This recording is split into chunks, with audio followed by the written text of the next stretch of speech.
In today's video, I'm going to teach you how to apply the screen print text effect in your design.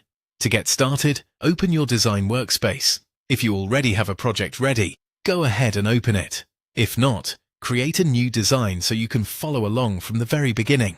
This effect works best when you have a clear text element to customize. So make sure your canvas is ready before moving on. Once your design is open, the next thing you need to do is select text. If you have not added any text yet, insert a text box and type the word or phrase you want to style.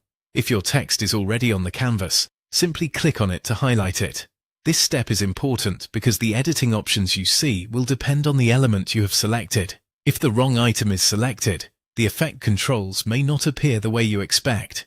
After your text is selected, click on Effects. You'll usually find this option in the editing toolbar when the text is active.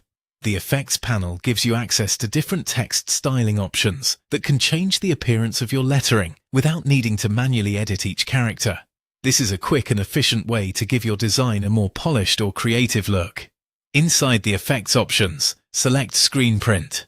As soon as you apply it, your text will take on that textured, printed style that gives it a more distinct visual finish. This effect can be especially useful if you want your text to feel a little more handmade, bold, or graphic. Depending on your design, you may want to take a moment to look at how the effect interacts with your font choice, spacing, and overall layout. If the result looks a little too subtle or too strong, pause for a moment and visually check whether the text is still easy to read.